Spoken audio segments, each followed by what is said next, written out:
Welcome back to the deep dive. Today we're looking at eigenvector estimation, but not the typical stuff. This is some really interesting new research. We've got this paper here, Coherence-free Entrywise Estimation of Eigenvectors in Low-Rank Signal plus Noise Matrix Models. Yeah. And it's tackling a pretty tricky problem. Yeah, it's a challenge that comes up a lot, especially with high-dimensional data. When the coherence is high, the usual methods, the spectral methods we rely on, they kind of fall apart a bit. So help me out here. When you say coherence, what exactly do we mean? Like, why should our listeners care about this? Think of it like this. Imagine you have a data set, right? And all the variables are super similar, like highly correlated. That's high coherent. Okay, I'm with you. So what's the problem then? Well, the traditional methods, they like data that's distinct, orthogonal, as we say. But when everything's blended together, they struggle to separate the signals. So this paper is saying instead of trying to separate everything perfectly, maybe we should focus on the strongest signals. Yeah, that's a great way to put it. This research is all about finding those large entries in the eigenvector, the ones that are less likely to be hidden by noise. Okay, I'm intrigued. So how does this new algorithm actually work? Does it throw out the old spectral methods completely? Not entirely. It actually uses them to get an initial estimate, but then it goes a step further. It has these steps to zero in on the large entries and refine them, sort of filters out the noise. Sounds clever. But like with everything, I'm sure there are some assumptions or limitations. Right, there are always a few. A key one here is that the eigenvector we're trying to estimate needs to have a certain structure. Specifically, it has to have a well-defined set of those large entries, and that's where Lemma 2 comes in. Lemma 2. Okay, tell me more about that. Why is it so important for the algorithm to work? Basically, Lemma 2 guarantees that under certain conditions, any unit vector will have a subset of those large entries that stand out from the rest. I see. So it's saying, don't worry, there will always be some strong signals to focus on, and here's the math to prove it. Exactly. And then the paper introduces algorithm 1, which puts this idea into action step by step. All right, let's walk through it. What are the steps? First, you take your observed matrix and an estimate of the leading eigenvalue. Also, a parameter to control the selection of those large entries. Sounds a bit like setting up the stage. What happens next? In step 1, we use the good old spectral method to get an initial estimate of the eigenvector. Just finding the top eigenvector of the observed matrix, our starting point. So we're not ditching the old methods completely, just giving them a boost. Right. Now, step 2 is where things get interesting. Here, the algorithm picks out the set of large entries using a threshold. Like saying anything above this level is a signal worth focusing on. Yeah, exactly. And there's another parameter to make sure there aren't any entries too close to the threshold, to avoid confusion. Makes sense. Keep things clear. What's next? Step 3 is a bit of a matrix maneuver. The algorithm creates a diagonal matrix to, it basically aligns the signs of the large entries in the observed matrix with the signs in our initial eigenvector estimate. Wait, why is aligning the signs important? It's like making sure we're listening to the signals in the right direction. Sometimes they can get flipped, and we need to correct that. So we're not accidentally interpreting the signals in reverse. Yeah. Makes sense. What's step 4? It gets a bit technical here. Essentially, we calculate a quantity called S using those large entries and the initial estimate. This then gives us an intermediate refined estimate of the eigenvector, denoted as V. So using those strong signals to improve our initial guess. You got it. And finally, step 5 combines the initial estimate with the refined one, V, to produce the final estimate. It uses another threshold to decide which estimate to use for each entry, ensuring we're using the most reliable information. So it's like the algorithm is carefully choosing the best parts from each estimate to create a super estimate, one that's more resistant to noise and coherence issues. Exactly. That's algorithm 1 in a nutshell. A way to use those large entries to get a more accurate estimate, even when things are messy. This is really fascinating, but before we go deeper into the algorithm itself, I think it would be helpful to understand some of the math behind it. The paper mentions things like metric entropy and minimax lower bounds. Can you explain those in simple terms? Sure. Those concepts are key to understanding why this new approach works so well. Let's start with metric entropy. Imagine you have a set of points, right? Metric entropy basically measures how complex that set is. It tells you how many balls of a certain size you need to cover all those points. Okay, so it's like a measure of how densely packed the points are. The more balls you need, the more complex the set is. Exactly. And this idea of metric entropy is closely related to minimax lower bounds. These bounds basically tell us the best possible performance any algorithm can achieve for a given problem, no matter how clever it is. So it's like a fundamental limit imposed by the nature of the problem itself. Right. In this paper, the researchers used these concepts to establish a new minimax lower bound for eigenvector estimation. Specifically, they focus on the case where the eigenvalues are small, which is where traditional methods tend to struggle the most. So they're saying, even with a perfect algorithm, we can't expect to get a perfect estimate in these cases because the problem itself has inherent limitations. That's it. And what's really interesting is that this new lower bound doesn't depend on the coherence parameter. This suggests that coherence might not be the biggest obstacle in these scenarios. Wait, are you saying the messiness might not be the real issue here? That's pretty significant. It is, and it's one of the key insights of this paper. It challenges our usual focus on coherence as the main problem and suggests that there might be other factors at play. This is really making me rethink my assumptions about eigenvector estimation. But before we wrap up this part of our deep dive, can you tell us a bit more about how they derived this new lower bound? The paper mentions lemma 4, and that seems to be a key part of the puzzle. You're right, lemma 4 is crucial. It gives us new bounds on something called metric entropy. But this time, it's for the set of singular subspaces, which are closely related to eigenvectors. It essentially tells us how many distinct configurations of these subspaces can exist. Okay, so we're back to measuring complexity. But now it's the complexity of the possible solutions, not just the data itself. Right, and the way they measure this complexity is important. They use a specific distance metric called the E2 Hay distance. It basically looks at the biggest difference between rows in two matrices. So it's like looking at the worst-case scenario difference between two sets of eigenvectors. Why is this particular distance so important? Because it reflects the kind of error we want to minimize, we want to ensure that no single row in our estimated eigenvector matrix is too far off from the true one. I see. So we want to be accurate across the board, not just on average. Exactly. And lemma 4, by providing these bounds, tells us how much wiggle room we have, how many distinct possibilities we need to consider. I get it. The more possibilities there are, the harder it is to find the right one. Like trying to find a specific grain of sand on a beach. Perfect analogy. And this uncertainty, this large number of possibilities, is what leads to the minimax lower bound. It sets a limit on how accurate any estimation method can be. Okay, so lemma 4 gives us the foundation, and then this leads to the new minimax lower bound. But the paper also mentions theorem 2. What's its role in all of this? Theorem 2 is the main result. It presents the improved lower bound specifically for those cases where the eigenvalues are small. And one of the key takeaways is that the coherence parameter might not be as important as we thought, especially in these cases. This is really mind-blowing. Are you saying that the messiness, the coherence, might not even be the main culprit? That's right. Theorem 2, building on those carefully constructed lemmas and the concept of metric entropy, reveals a deeper truth about this problem. This is all incredibly insightful. But before we wrap up this part, I'm curious about one more thing. The paper mentions the BBP transition. What's that about, and how does it connect to this research? The BBP transition is a fascinating phenomenon in random matrix theory. It describes a kind of phase transition where when the eigenvalues of a random matrix cross a certain threshold, the eigenvectors suddenly behave very differently. It's like a tipping point where the whole problem changes its nature. Exactly. And this is relevant here because the BBP transition marks a point where those traditional spectral methods start to break down. So it's like saying, when we hit this BBP transition, we need new methods, like the one in this paper, to handle the problem. You got it. The BBP transition signals a shift where coherence might not be the dominant factor anymore, and other, more subtle things become important. This is all so fascinating. We've explored the theoretical side, the algorithm, and now this intriguing BBP transition. It's clear that this research is changing how we think about eigenvector estimation. But let's take a break here and let our listeners absorb all this amazing information. We'll be back soon to dive into the experiments and see how these ideas actually perform in practice. All right, so let's dig into those experiments. We've talked a lot about the theory, but I'm really keen to see how this all plays out in the real world. The paper has a whole section on experimental validation.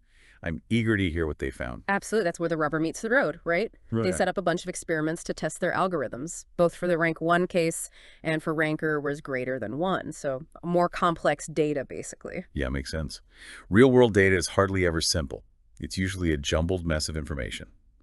So how did they design these experiments? What kind of data were they working with? They started with creating the ground truth, the actual eigenvectors and eigenvalues. This way they could control the coherence level, the structure of the signal, all that.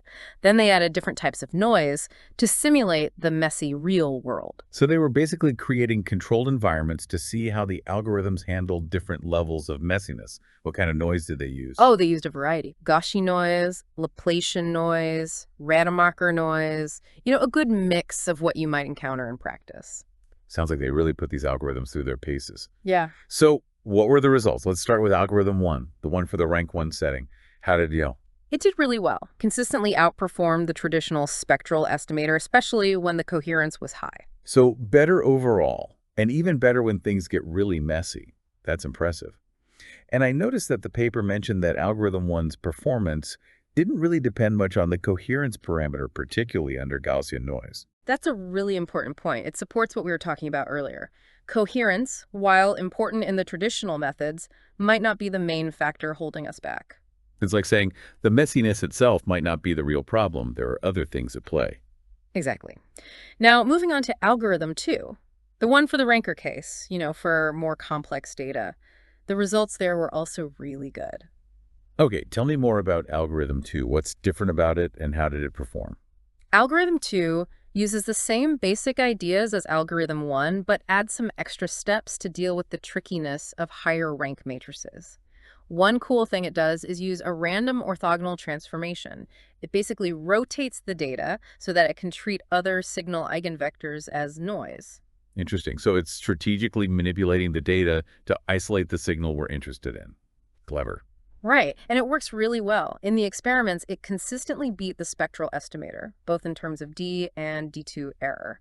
It was robust across different noise levels and coherence levels. So it's not just a one-trick pony. It handles simple and complex data structures, and it's more accurate than the traditional methods across the board. That's a big deal. It is. It means we might be able to analyze data that we previously thought was just too difficult. Amazing.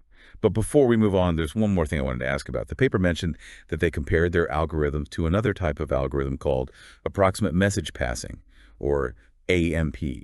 What are those, and how do they compare to algorithms 1 and 2? AMP methods have become pretty popular. They're designed to handle high-dimensional data. The basic idea is that variables talk to each other, iteratively passing messages to refine their estimates based on local information. It's like a gossip network where each variable is whispering secrets to its neighbors. Yeah, kind of. The problem is AMP methods often make assumptions about the structure of the data that don't always hold up in reality. So they might not be as widely applicable as we'd like. Yeah, and that's what they found in the experiments. While AMP methods did okay in terms of overall 8 or 2 error, they weren't as good at entry-wise estimation, which is what algorithms 1 and 2 are really designed for. So algorithms 1 and 2 have a real edge when it comes to accuracy at the individual entry level. That's super important for a lot of applications where the fine-grained details matter. Definitely. That focus on those large entries and the clever use of thresholds really pays off in terms of accuracy. This has been such an eye-opening discussion. We've gone through the theory, the algorithms, the experimental validation. It's clear that this research is making a big splash in the field of eigenvector estimation. But let's zoom out a bit. What does this mean for the bigger picture? What are the implications for data analysis and machine learning in general? Great question. The researchers themselves talk about this in the paper. They believe these new methods have the potential to change how we approach a whole range of problems in data analysis, especially those involving high-dimensional, highly coherent data. So it's not just about eigenvectors anymore.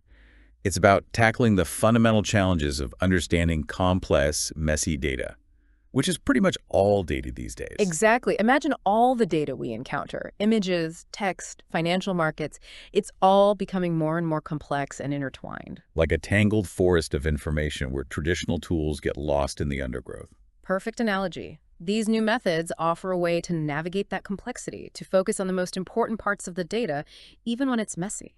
It's like having a new set of tools, a map and a compass, to help us find our way through the data jungle. I love that. And the exciting thing is, this approach isn't limited to just eigenvector estimation. The ideas behind it, the focus on large entries, the use of thresholds, all of that can be applied to other data analysis tasks where noise and coherence are a problem. So it's not just a specific solution, it's A new way of thinking about data analysis, a paradigm shift. Yeah, I think that's right. This research could be the starting point for a whole new area of data science, one that embraces the messiness instead of trying to eliminate it. This is really revolutionary. It's challenging those old assumptions about how to analyze data. It's like saying, maybe the noise isn't the enemy. Maybe it's telling us something important. I like that way of putting it, and that's what makes research so exciting. It pushes the boundaries of what we know and leads us to new and unexpected discoveries. And sometimes those discoveries lead to new questions and new avenues of exploration, which is exactly what we're going to dive into in our final part. Okay, we've been through a lot. The theory, the algorithms, the experiments, it's been quite a journey. But now I want to bring it back down to earth. What does all this mean for our listeners, the ones out there wrestling with real data problems every day? Well, if you're working with high-dimensional data, which most of us are these days, this research has big implications. Think about the data you encounter in your work, right? Images, text, sensor readings, financial markets, all of that. It's getting more and more complex, more interconnected all the time. It's like the data is turning into this dense jungle with all these variables tangled up together, influencing each other in ways that are hard to see. That's a great way to put it. And in this dense jungle, those traditional tools, the ones that need everything to be neatly separated, they just don't cut it anymore. But this new approach, this focus on the strongest signals, that's where things get interesting. So it's like having a new set of tools, a machete and a compass, to help us hack our way through the undergrowth and find our way when the familiar landmarks are gone. Exactly. And what's really exciting is that this isn't just about eigenvector estimation. The ideas here, the focus on those large entries, the use of thresholds, those can be applied to all sorts of data analysis problems where noise and coherence are giving you headaches. So it's not just a specific solution, it's a whole new way of thinking about how we analyze data, right? Yeah. A fundamental shift. Yeah, I think so. This research could be the seed for a whole new branch of data science, one that doesn't shy away from the messiness of real-world data, but actually embraces it. That's what makes this so groundbreaking, I think. It's not just about tweaking some algorithms. It's about questioning those old assumptions, those old ways of doing things. It's saying, hey, maybe the noise isn't the enemy. Maybe it's trying to tell us something. I love that. And that's the beauty of research, isn't it? Pushing the boundaries, questioning the status quo, exploring new possibilities. And sometimes those new paths lead to incredible discoveries, like the ones we've been talking about today. Absolutely. So if there's one thing I hope you take away from this, it's this. Don't be afraid to think differently. When you're facing a tough data problem, don't let the messiness scare you off. Remember, there might be hidden signals in there, patterns waiting to be found. And these new approaches, they might be the key to unlocking those secrets. That's a great message to end on. It reminds us that data analysis is always evolving, always pushing forward. So to all our listeners out there, keep experimenting, keep questioning, keep exploring. You never know what amazing things you might find. And that's what the deep dive is all about, right? Exploring the cutting edge of research, diving deep into these fascinating topics, and bringing back insights that can help you, our listeners, make sense of this crazy data-filled world. Well said. And until next time, keep those analytical minds sharp and keep that curiosity burning. We'll be back soon with another deep dive into the world of groundbreaking research. Thanks for joining us.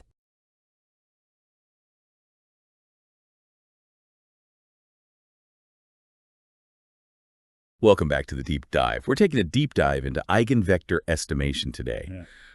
Specifically, a paper called Coherence-free Entrywise Estimation of Eigenvectors in Low-Rank Signal plus Noise Matrix Models. Ah, yes. I'm really excited about this one. Yeah, this is a good one. This paper really digs into a problem that comes up all the time. Like, how do you accurately estimate those eigenvectors when your data is noisy? Especially when the signal matrix is highly coherent, you know? Okay, so for our listeners who might not be totally familiar, what do we even mean by coherence here? Sure. Coherence basically describes how much the signal matrix depends on the standard basis. Think of a matrix that has a ton of zeros, so it's sparse. That sparsity usually means high coherence, and that can really mess with traditional spectral methods for eigenvector estimation. So it's like we're searching for a needle in a haystack, but the haystack itself is like making it even harder. Yeah, that's a great way to put it. And you know, the paper really gets into the math behind why that happens. Like, just look at lemma 1. It proves that the error rates of those traditional methods are directly tied to the coherence parameter, which they call nu-dulls.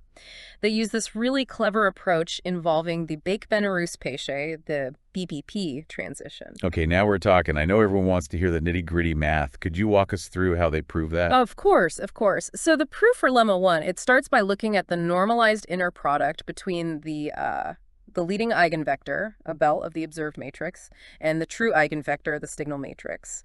They show that this inner product, it converges almost surely to a certain value as the dimension, as dollar goes to infinity. And this value, it depends on the ratio of the leading eigenvalue to the noise level. So they're connecting what we actually observe, the estimated eigenvector, to the true eigenvector hidden in all that noise, right? Exactly, exactly. And that connection is super important for understanding why coherence affects the accuracy. They use this convergence result to figure out a lower bound on the lengthy distance between the estimated eigenvector and the 2-1 lumper. This lower bound clearly shows how the error depends on that coherence parameter, Emma. So more coherence equals more potential error, basically confirming that those traditional methods struggle when things are highly coherent. You got it. Lemma 1 basically lays the groundwork for why coherence is such a problem. And this is where the paper gets really cool. They introduce this new algorithm 1, and it's specifically designed to beat this coherence limitation, to do coherence-free estimation, Okay, now I'm really intrigued. Give us a high-level overview. How does algorithm 1 work? What's the secret sauce? The main idea is to focus on the large entries of the eigenvector. Those entries usually have a higher signal-to-noise ratio, which makes them more reliable. It's like trying to understand the loudest voices in a really crowded room, right? You're more likely to make out what they're saying. Yeah, exactly. Instead of getting lost in all the noise from the smaller entries, algorithm 1 picks out the ones where the signal is strong. It chooses a subset of these high signal entries in the observed matrix and uses them to make the initial spectral estimate better. So it's not a complete overhaul. It's more like a smart refinement of that traditional method, focusing on the good stuff, so to speak. Yeah, exactly. And the paper goes deep into the math of how they select those entries. It involves picking a threshold, which they call alpha, to define this subset of indices. This threshold has to meet 2 conditions. They lay it all out in equations 15 and 16. Let's dig into those conditions. Equation 15 seems to be about the size of that subset. Why is that so important? Well, equation 15 makes sure that the subset, Hatter, has enough entries in it. You need enough of those high signal entries to have a good foundation for improving the eigenvector estimate, It's like making sure you have a large enough sample size, right? So you draw meaningful conclusions. Absolutely, absolutely. And then equation 16, that's where the gap condition comes in. Oh, right. You mentioned that earlier. Refresh our memory. What's that all about? Sure. The gap condition means there's a threshold, alpha dollars, where no entries of the true eigenvector fall within a specific interval around it. It basically makes sure the algorithm can tell the large entries apart from the smaller, potentially noisy ones. So it's like having those entries grouped together with a clear dividing line between them. Exactly. And that separation is super important for the algorithm to correctly pick out and use those high signal entries. Now, the paper also mentions a few assumptions that need to be true for algorithm 1 to work its magic. Could you break those down for us? Of course, of course. Assumption 2, that's basically the gap condition we were just talking about. It's key for the algorithm to separate the strong signals from the weak ones. So not just a nice to have, but a must have for success. Right, right. Then there's assumption 3, and that sets a lower limit on how big the true eigenvalue lambda can be. This ensures the signal is strong enough to be picked up in all the noise. We don't want the signal drowning in the noise. Exactly. They even give a specific equation for this lower bound, which involves the noise level and a logarithmic factor. Okay, getting pretty specific with the math here. What about the last assumption? Assumption 4 is all about estimating the eigenvalue accurately. The paper points out that the standard estimate from the observed matrix might be biased, which can throw the algorithm off. So they suggest using a debiased estimator, hot lambda, given in equation 14, to make sure the estimate is reliable. So we're making sure the foundation is solid for the algorithm to work on. Exactly. These assumptions, along with those conditions for picking the subset, create a really rigorous framework for understanding how algorithm 1 achieves that coherence-free estimation. It's really impressive, all the thought that goes into these algorithms. Oh, absolutely. And the paper doesn't stop there. They go step by step through the algorithm itself, showing how it uses those carefully chosen entries to refine the initial eigenvector estimate. Okay, I'm ready to dive into those steps. How does it all come together? The first step is simple. If the estimated eigenvalue is negative, they flip the sign of the observed matrix. That way we're always working with a positive eigenvalue. Okay, makes sense. What's next? Step 2 is where those conditions come in, the ones for picking the threshold. We need a threshold that fits both the size requirement from equation 15 and the gap condition from equation 16. So choosing carefully to get a subset that's big enough and likely to have a strong signal. Right, exactly. Then in step 3, they bring in a diagonal matrix, two pedal dollars. It's there to deal with that sign ambiguity that eigenvectors have. Can you remind us about that sign ambiguity thing? Sure. Eigenvectors are only defined up to a scalar multiple. So if you multiply 1 by an extra 1, it doesn't really change its properties. The diagonal matrix Q-tone makes sure the signs of those selected entries line up with the true eigenvector for consistency, So it's like making sure all the arrows are pointing the same way. Yeah, a good way to think about it. They use this matrix Q$ to change the observed matrix, and they call this new matrix Keeled YI. So strategically tweaking the data to highlight the signal in those selected entries. Right. Then in step 4, they calculate a normalization factor from the entries of tilde y that correspond to those selected indices. And they use this normalization factor along with the eigenvalue estimate to build a vector. So using everything we've learned so far, the selected entries, the signs, and the eigenvalue, all to make this new vector, what's so special about it? Well, eigen is a better estimate of the eigenvector. It incorporates all the adjustments and refinements from the previous steps. So a more precise version of that initial estimate from step 1. Exactly. But there's one more refinement in step 5. Okay, lay it on me. What's this final touch? Step 5 is all about dealing with those smaller entries of the eigenvector, the ones that might be mostly noise. The ones we want to avoid being influenced by, right? Right. They compare each entry of that initial estimate with a threshold that depends on the noise level and eigenvalue estimate. If an entry is below this threshold, they stick with the initial estimate, but if it's above, they use the corresponding entry from the refined vector, IVA. So a bit of both, using the improved estimate for the bigger entries and sticking with the original for the smaller ones. Exactly. This two-pronged approach ensures that algorithm 1 really leverages those high signal entries while minimizing the influence of those potentially noisy smaller ones. That's how it achieves that coherence-free estimation. It's a really elegant design. And the paper goes even further, proving mathematically that it really works. Yeah, the theoretical side of algorithm 1 is just as impressive as the implementation. Lead the way. I want to hear about those proofs. How do they prove that it's really coherence-free? Well, it all starts with lemma 3, which is crucial for understanding the estimation error. All right, I'm all ears. Lemma 3 provides a bound on the estimation error when using a plug-in estimator for the noise variance.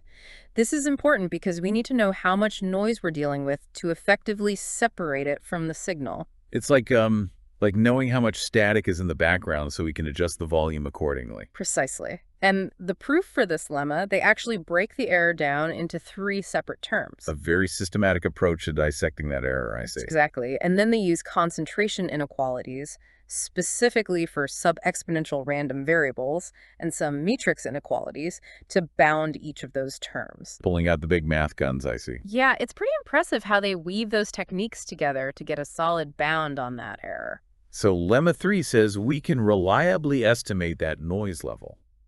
But how does that connect to the main result, the accuracy of algorithm 1? That's where theorem 1 comes in. Okay, hit me with it. Theorem 1 is where it all comes together. It shows that under the assumptions we talked about, algorithm 1 achieves an entry-wise estimation error that doesn't depend on the coherence parameter, even UDA. Wow, so it's truly coherence-free, just like the title promised. Exactly. And it gets this while still achieving the optimal estimation rate, up to those logarithmic factors. Not just dodging the coherence trap, but doing it with amazing accuracy. Really impressive. Yeah, I agree. The proof for this theorem is pretty involved, but the core idea is to carefully analyze where the errors come from in the algorithm. Right, since the algorithm handles large and small entries differently, I imagine the proof reflects that. Exactly.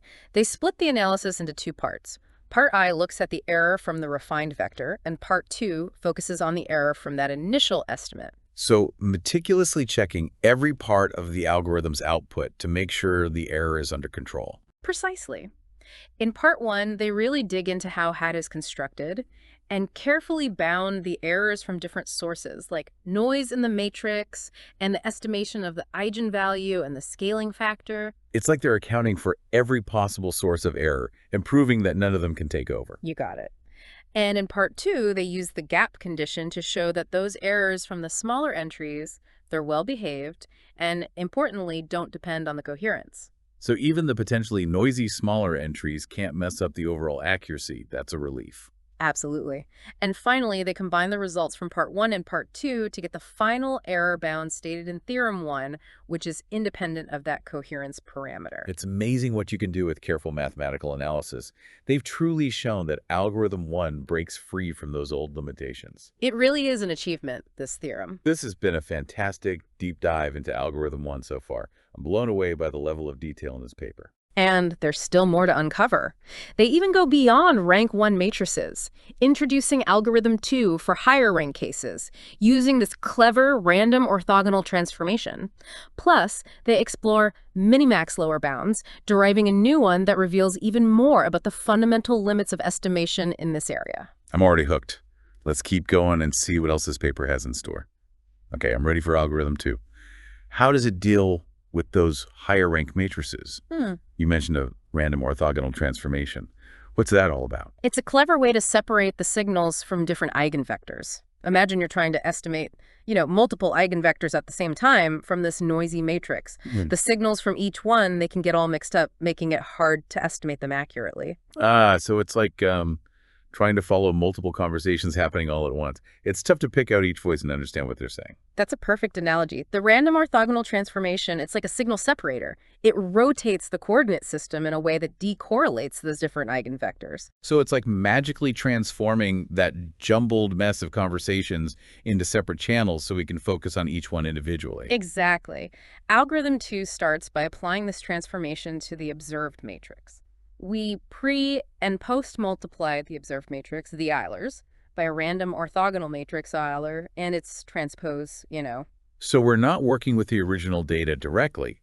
We're looking at its transformed version to make the eigenvector estimation easier. Right. This transformation helps us treat each eigenvector estimation problem like it's a rank 1 problem, even though the original matrix has a higher rank. That's a brilliant trick, breaking a complex problem down into smaller, manageable pieces. Once we've transformed the data, the rest of algorithm 2 is very similar to algorithm 1. Okay, so building on that solid foundation we established earlier. Exactly. We still need to deal with that sign ambiguity, so we use a diagonal matrix dollars, just like in algorithm 1, to get the signs of the estimated eigenvector entries aligned. Making those sign adjustments to keep things consistent across all the eigenvectors. Right.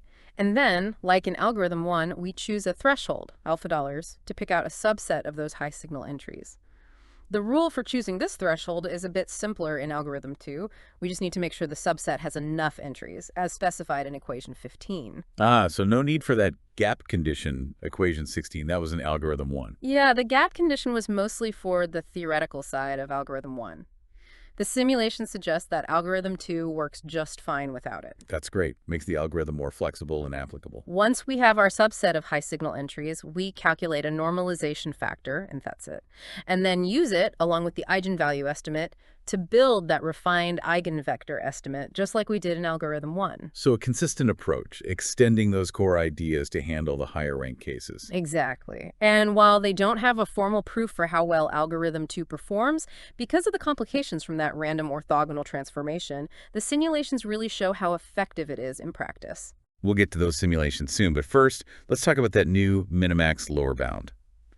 You said the existing bounds can be a bit too optimistic, especially when dealing with coherence. Can you explain that a bit more? Sure. The traditional lower bounds, they often rely on things like the Frobenius norm, which measures the overall size of the error matrix. It's useful, but it doesn't really capture all the nuances of how the error behaves when there's coherence. It's like judging a painting only by how much paint was used, without considering the composition, the brushstrokes, the artistry. You're missing the details. That's a great analogy. So this paper, they use a more refined error measure, the quality-2-teller 50 distance. This distance looks at the error entry by entry, which is really important when you have coherence. So appreciating the individual brushstrokes that make up the masterpiece, not just the overall size. Exactly. To get their new lower bound, they use this concept called metric entropy. It's a powerful tool for characterizing how complex a set is. I'll be honest, metric entropy sounds a bit intimidating. Can you break that down for us? Think of it like this. You have a set of objects, and you want to know how many balls of a certain size you need to cover the whole set. Metric entropy basically tells you how big or complex the set is based on how many balls you need. Okay, I think I'm getting it. It's like figuring out how many tiles you need to cover a floor. A bigger or more intricate pattern needs more tiles. Exactly. In this case, the objects are matrices with a given rank and coherence, and the balls are the possible error matrices. The paper uses metric entropy to prove some important lemmas about the limits of how well any estimator can perform. So they're setting the bar for how well any algorithm can possibly do, taking into account those finer details of error behavior. Right. Like lemma 4, it establishes a lower bound on the packing entropy of a set of matrices with a certain rank, true dollars, and coherence parameter, dollars. Okay, getting into the specifics now. What packing delta entropy and why is it important here? Packing delta entropy measures the size of a set based on how many non-overlapping balls of radius delta you can fit inside. It's closely related to tetric entropy. So instead of covering the set with balls, we're trying to pack it as densely as possible. Right. And this lemma is a key piece for figuring out that new minimax lower bound. Okay, lemma 4 sets the stage, but how do we get to the main result, theorem 2, which establishes this new lower bound? They use a combination of techniques, including the Yang-Barron method and Fano's inequality. Those sound pretty advanced. Can you give us a glimpse into how they work? The Yang-Barron method is a way to find lower bounds on estimation error. It involves creating a set of hypotheses that are hard to tell apart based on noisy data.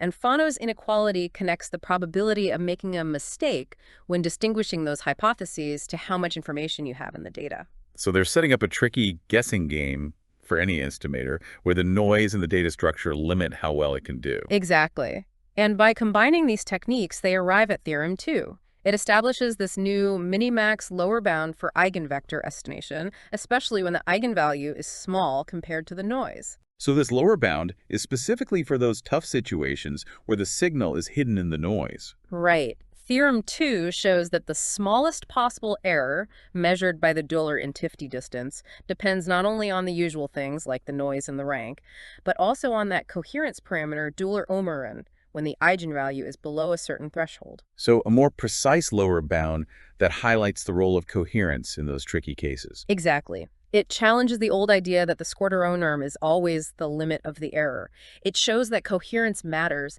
even when the eigenvalue is small. That's a real breakthrough. It's changing how we understand the limits of eigenvector estimation. I agree. And this new lower bound leads to a really interesting question. Can any algorithms actually reach this bound? So it's not just about knowing the limits, it's about pushing those limits and seeing what's possible. Right. The paper suggests that while spectral methods don't quite get there might be other algorithms that could, potentially. But they also say these algorithms might be really computationally expensive, needing a lot of time and resources to run. A trade-off between accuracy and practicality, then. Exactly. Finding algorithms that can balance those two is a great area for future research. It's exciting to think about the algorithms that might emerge. Before we move on to the simulations, can you quickly touch on those extra lemmas you mentioned earlier, the ones that help us understand these minimax lower bounds? Of course. One important one is lemma 13, which focuses on covering numbers for matrices with orthonormal columns. Covering numbers basically tell us how many balls of a certain size we need to cover the entire set, giving us a measure of how dense or complex the set is. So like figuring out how many pieces of fabric we need to completely cover a table. Exactly. Lemma 13 gives upper and lower bounds on that covering number, which are important for understanding how complex the eigenvector estimation problem is and for getting that minimax lower bound. It's like carefully mapping out the territory before setting off on the journey. Precisely. Another key lemma, lemma 14, connects the packing number of a subset to its Hare measure and the covering number of a larger set. Hold on, Hare measure. Can you remind us about that? Think of Hare measure as a way to assign a volume to subsets. Imagine you have a jar full of marbles. Hare measure tells you how much space a specific group of marbles takes up in that jar. So quantifying how much space a subset occupies within a larger set. Right. Lemma 14 links these concepts: packing numbers, covering numbers, and Hare measure, which are all crucial for proving theorem 2 and that lower bound. It's fascinating how these abstract math concepts help us understand the limits of estimation in a very concrete way. I agree. And finally, there's lemma 15, which looks at the Hare measure of a particular subset of matrices that's relevant to this problem. It shows that the Hare measure of this subset is at least 12, which is key for showing that our new minimax lower bound is tight. It's like making sure the foundation of our bound is strong and reliable. Exactly. These lemmas, together with the proof of Theorem 2, show how deep and rigorous the math is in this paper. They provide a complete and insightful exploration of those fundamental limits of eigenvector estimation, especially when coherence and noise are involved. This has been a fantastic journey through the theory of eigenvector estimation. I can't wait to see how these theoretical results translate into real-world performance. Ready to dive into those simulations? Absolutely. The simulations in this paper really showcase the power and effectiveness of these new algorithms. Okay, let's see them in action. Okay, let's dive into those simulations. Let's see how algorithms 1 and 2 actually perform. The authors really went all out with the experiments, covering a range of noise distributions and signal matrix structures. What kinds of noise did they test on? They used Gaussian, Laplacian, and Rademacher noise, so they could see how the algorithms handled different noise characteristics. Like testing a car on city streets, highways, and off-road to see how it handles different conditions. Exactly. And for the signal matrix, they carefully controlled the coherence parameter, which is really the focus of the paper. How do they control that? Did they use real data or create synthetic data sets for these simulations? For the rank 1 simulations, they used synthetic data. That way they could fine-tune the coherence. They set one entry of the eigenvector to a specific value, and then generated the rest either uniformly on a sphere or by randomly assigning signs and normalizing. Okay, so they had precise control over the coherence, which is exactly what we want for testing these coherence-free algorithms. What about the higher range simulations? How did they generate those signal matrices? For the ranked Euler simulations, they generated the signal matrix in a way that ensured a specific eigengap between the eigenvalues. You mean the difference between consecutive eigenvalues, which we know is important for eigenvector estimation? Right. They wanted to see how algorithm 2 did when the eigengap was small, which makes the estimation problem harder. Like pushing the algorithm to its limits, seeing if it can still perform well when the signal is harder to pick out. Exactly. Now for the exciting part, the results. Figure 1 shows the results for the rank 1 case, comparing algorithm 1 with the traditional spectral method, and the difference is striking. Looking at figure 1, it's clear that algorithm 1 consistently beats the spectral method, especially when the coherence is high. Yeah, and with Gaussian noise, algorithm 1 shows almost no dependence on coherence. The error stays low even as coherence increases, but the spectral method's error, it just shoots up as coherence increases. A perfect visual confirmation of the theory. Algorithm really is coherence-free. What are those other noise types, Laplacian and Rademacher? Does it hold up as well? It does. With Laplacian noise, algorithm 1 does show a bit of dependence on coherence, but it's still much better than the spectral method. And with Rademacher noise, it's really interesting. What's so interesting about the Rademacher case? It's like the dependence on coherence is flipped compared to the spectral method. As coherence increases, the error for algorithm 1 actually goes down a little, while for the spectral method, it still goes up. So it's not just about being better, it's about behaving completely differently with respect to coherence. Exactly. It shows how robust and versatile algorithm 1 is. It consistently outperforms traditional methods, particularly in those high coherence settings that used to be so problematic. That's fantastic. Now, how about algorithm 2 in those higher rank simulations? Figures 2 and 4, if I remember correctly? Yes, figure 2 focuses on the rank 2 case.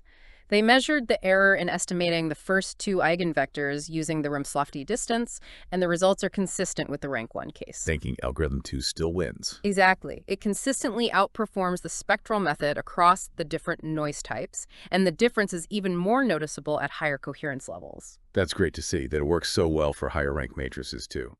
And figure 4 expands on that, showing the error under the lower 50 distance for both rank 2 and rank 3 cases. The takeaway is the same. Algorithm 2 is remarkably resilient to coherence, achieving lower errors than the spectral method, no matter the noise or the coherence level. Those simulations are really convincing. They really show how powerful algorithms 1 and 2 are in practice. They deliver on what the theory promises, a robust and accurate solution to eigenvector estimation, even with high coherence. Couldn't have said it better myself. And they didn't stop there. They also compared their algorithms to approximate message passing, or AMP. Oh, right. You mentioned AMP earlier.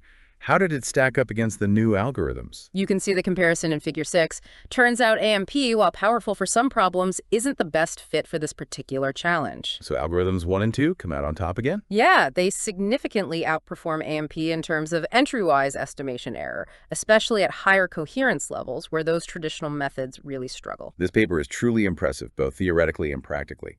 Algorithms 1 and 2 are a huge step forward for eigenvector estimation, and the thorough analysis they present sets a high standard for future research in this field. I completely agree. It's a perfect example of how innovation and rigor can work together to create breakthroughs that have a real impact. It's exciting to think about how these algorithms could be used in all sorts of fields where eigenvector estimation is crucial. Well, I think we've thoroughly explored this fascinating paper. We've covered the theory, the algorithms, and the simulations. This deep dive has been a real success. I really enjoyed our discussion. It's always great to delve into groundbreaking research like this and think about how it might shape the future. As always, we'll include links to the paper and any extra materials in the show notes for anyone who wants to dive deeper. And to all our listeners, keep exploring, keep learning, and keep diving deep into the world of knowledge. Until next time.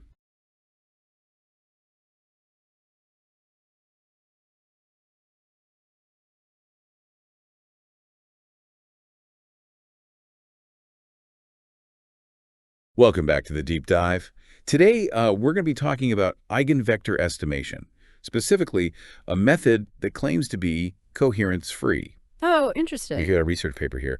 It's called Coherence-free Entrywise Estimation of Eigenvectors in Low-Rank Signal Plus Noise Matrix Models. Oh, Quite a mouthful. yeah. So, what do you think? Have you had a chance to look this over? I have, and it's a fascinating paper. Tackles a really tricky problem that has plagued traditional methods, those that are reliant on spectral analysis. Basically, when the signal is highly coherent, these methods really struggle to accurately estimate the eigenvectors. I see. So it's almost like if you're in a room full of people and everyone's speaking at the same time. Yes. It's really hard to pick out one single voice. Exactly. And that's where this coherence-free aspect comes in. This paper proposes a method that's designed to be less sensitive to this coherence issue. So how do they do that? What's the secret? Well, they start with the classic signal plus noise model, where they represent the observed data as a matrix Y, which is decomposed into the true signal matrix M star and a noise matrix W. So we have Y equals M star plus W, and the goal is to extract M star, or more specifically, its eigenvectors, from this noisy observation Y. Okay, so pretty standard setup. But so far so good. But wouldn't traditional methods analyze this entire matrix Y? That's right. That's how they typically work. How is this new approach different? That's the cool part. Instead of looking at the whole matrix, they focus on a strategically chosen subset of entries. They hone in on the entries where the true eigenvector is expected to have large values, effectively amplifying the signal while simultaneously diminishing the noise. Oh, clever. So it's a targeted sampling strategy. Precisely. And to determine which entries are large enough to be included in this selected set, they introduce a threshold denoted by alpha. This set of chosen entries, they call it I hat. So alpha acts as a gatekeeper, deciding which entries are important enough to be included in the eigenvector estimation process. I like the alpha, the gatekeeper. Right. But how do they ensure that they're capturing enough information, though? If they're too selective, wouldn't they run the risk of missing important parts of the signal? That's a great point, and that's where assumption 1 comes into play. This assumption basically guarantees that enough entries are being selected to make a reliable estimate. Specifically, the size of I hat, which we denote as the absolute value of I hat, must be at least a certain fraction of the total number of entries in the matrix. Okay, so a minimum sample size. Makes sense. Yeah. Especially when you're dealing with noise. Right. So they've got the selection criteria down, Pat. But how do they actually go about using these chosen entries to estimate the eigenvector? Now that's where things get even more interesting.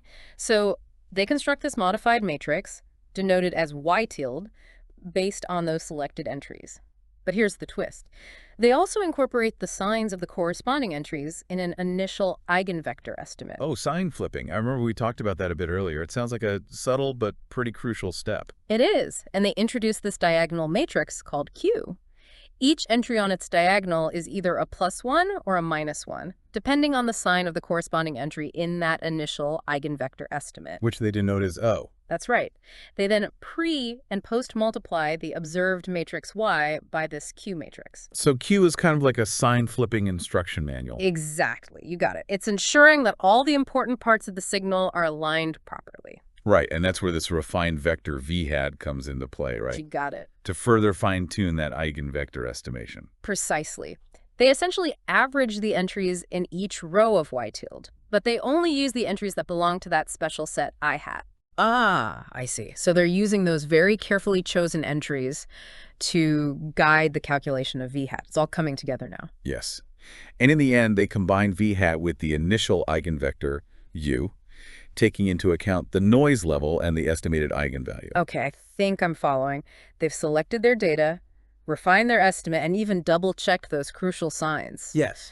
But this all seems to hinge on having a reasonable initial eigenvector estimate, right? Right. Where does that come from? Good question. They actually have two options.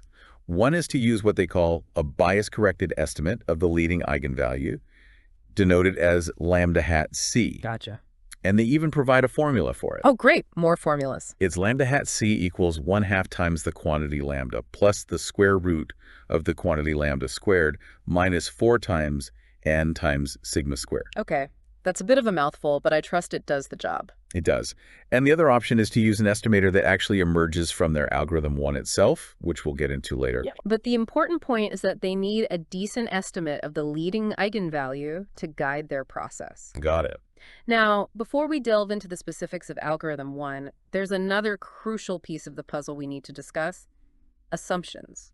Right. There are always assumptions. Math doesn't really work without them. What assumptions are we working with here? Well, one of the most important is assumption 2. It places a specific condition on the true eigenvector itself. It essentially requires a certain gap, you could say, between the magnitudes of the entries in the true eigenvector. Interesting. So not just any eigenvector will do. There are some structural rules that the eigenvector needs to follow. Precisely. This gap ensures that there's a clear distinction between what we might call the large entries and the small entries they're trying to separate. For instance, a vector where all the entries are equal, like 1 over the square root of n, 1 over the square root of n, and so on, wouldn't satisfy assumption 2. I see. There's no real separation there. It makes it very difficult to apply that threshold alpha effectively. I see. So why is this gap assumption so important? What does it do for the method? Well, it helps prevent ambiguity in the selection process. It ensures that the large entries stand out. Imagine if you're trying to separate whispers in a room, but everyone is whispering at the same volume. It would be impossible. But if one person is speaking a bit louder, then it becomes much easier to isolate their voice. Okay, that's a great analogy. Right. So this gap assumption ensures that there are some entries that are significantly louder, so to speak, than others. I'm sure there are eigenvectors that satisfy this assumption, though, right? Ones that work well with the method. Absolutely. A simple example would be a vector where one entry is large and the rest are small. Okay. And this vector would clearly satisfy assumption 2 because there's a significant difference between that large entry and all the others. Okay, so assumption 2 acts like a VIP pass, only allowing certain eigenvectors to enter. And the ones that do get in are much easier for the method to handle. But why is this assumption even reasonable to begin with? Do we actually see eigenvectors that look like that in the real world? That's an excellent question, and it really depends on the application. In some fields, like signal processing or image analysis, you often encounter sparse signals, Okay. where most of the signal is 0 or very small.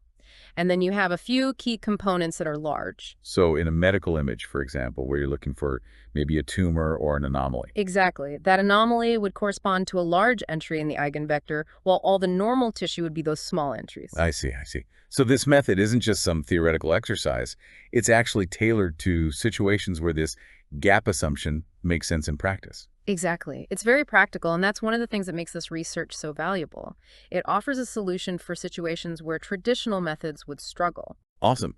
So they've got their data selection strategy. They've laid out some ground rules for the eigenvectors they can handle. What's next in this mathematical adventure? Well, before we move on, I think we need to address another important assumption that relates to the leading eigenvalue. Okay, remind me again. Eigenvalues are kind of like the strength or importance of each eigenvector. Yeah, that's a great way to put it. They measure the contribution of each eigenvector to the overall signal. And this method actually relies on having an estimate of the leading eigenvalue. That's the eigenvalue with the largest magnitude. So it's like knowing how loud the main voice in that crowd is, even before we've fully separated it. Precisely. The authors call this assumption 4, which basically says that we need an eigenvalue estimate that's reasonably accurate. More specifically, the difference between this estimate and the true eigenvalue, let's call this difference lambda hat minus lambda star, needs to be smaller than a certain value. It makes sense. If they're way off in their guess for the loudness of the signal, it'll probably throw off their calculations. Yeah. Okay, so we've covered the key assumptions. Are we finally ready to look at algorithm 1 and see how it actually estimates that eigenvector? Absolutely. This is where it all comes together. Lay it on me. Algorithm 1 starts by checking the sign of that leading eigenvalue estimate. Okay. And if it's negative, they actually flip the sign of the observed matrix Y. This is important because, eigenvectors have a sign ambiguity. You can multiply an eigenvector by -1 and it's still an eigenvector. Right. Next, they compute the top eigenvector of Y. That's just a standard eigenvector calculation. But then they use that set I hat, remember? The set of chosen entries. Yes, the VIP club. Right, the VIP club. They use I hat to modify the matrix Y.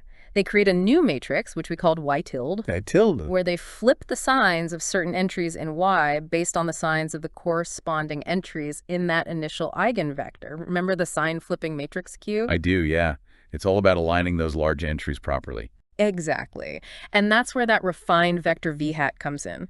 They essentially average the entries in each row of Y tilde, but only for the VIP entries, the ones that are part of that special set I hat. So they're really focusing their calculations on those hand-picked entries. It's all starting to make sense. Yes. And finally, they combine V hat with the initial eigenvector V, taking into account that noise level and the estimated eigenvalue. Okay. That's how they get their final coherence-free eigenvector estimate. So they select the data, they refine their estimate, and they double-check those crucial signs.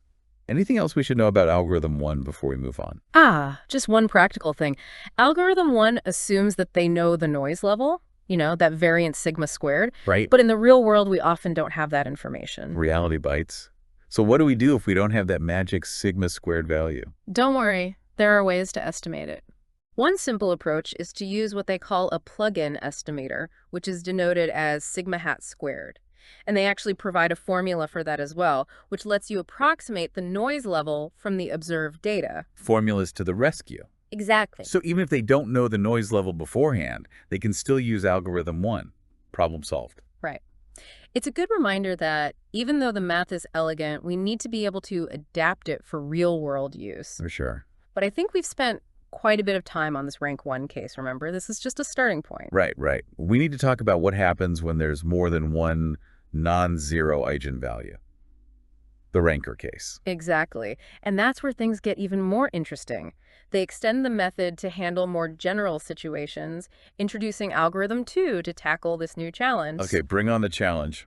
I'm ready for the next level. Buckle up. Yeah. Because it involves random orthogonal matrices, clever transformations, and even more strategic selection of those entries. All right, I'm on the edge of my seat. Welcome back. Okay, so before the break, we were talking about those really impressive results for algorithm 1 in the rank 1 scenario. Like it could handle all these different noise types and high coherence without breaking a sweat. Now I'm really curious to see how algorithm 2 kind of steps up to the plate when things get a bit more complex. Yeah. Exactly. Algorithm 2 really takes those principles from algorithm 1 and adapts them in this really clever way for the multidimensional challenge of multiple eigenvectors. Remember how we were talking about using those random orthogonal matrices? Well, it's setting up separate sound booths for each conversation so you can tune in to just one at a time. Exactly. It's this brilliant strategy to kind of decorrelate those eigenvectors, and it creates separate spaces for each one. And you know what? The simulations show that it really pays off. They actually put algorithm 2 through those same rigorous tests as algorithm 1, using rank 2 data with all those various noise types and coherence levels. So same test setup, just an extra eigenvector in the mix to spice things up. Precisely. What do they find? Does it hold up? Well, the results kind of echo the success of algorithm 1. Algorithm 2 consistently outperforms those traditional spectral methods, especially when the coherence is high. So no matter how crowded the signal gets, This method can still pick out those individual voices. You got it. That's pretty remarkable. Did they have any sort of visualizations to help illustrate this difference in performance? They did. They included some really helpful plots that clearly show that the error of algorithm 2 is much less sensitive to coherence compared to the spectral method. And this holds true regardless of the noise type. Visualizations are always helpful, much easier to grasp these really complex mathematical concepts when you can actually see those patterns emerging. For sure. And in this case, those plots really hammer home the point that algorithm 2 is a powerful and robust tool for estimating eigenvectors in these, tricky high coherence situations. Okay, I'm sold on the performance. Yeah. But let's zoom out a little bit here. Okay. How does all this fancy math actually connect to real-world problems? Yes. Where could this research make a real difference? That's where things get even more exciting. Eigenvector estimation is this really fundamental problem that pops up everywhere, from machine learning and signal processing to finance and bioinformatics.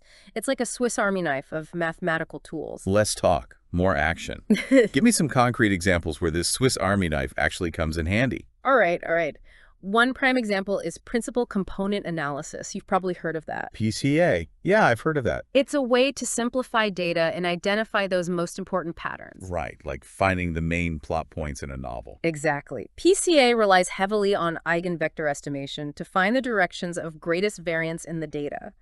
This allows you to reduce the dimensionality of a data set without sacrificing too much information. Okay, so I'm seeing the connection. Yeah. So if these new methods can estimate eigenvectors more accurately, especially in high coherence situations, that means PCA could become even more powerful, right? Exactly. Just imagine you're analyzing financial data where, different stocks might be highly correlated, leading to high coherence. Or maybe you're processing complex images with intricate textures and patterns. Okay. These are scenarios where traditional PCA might struggle, but this new method could offer a significant boost in performance. Sharper insights, better image analysis. I like where this is going. Any other applications? How about topic modeling?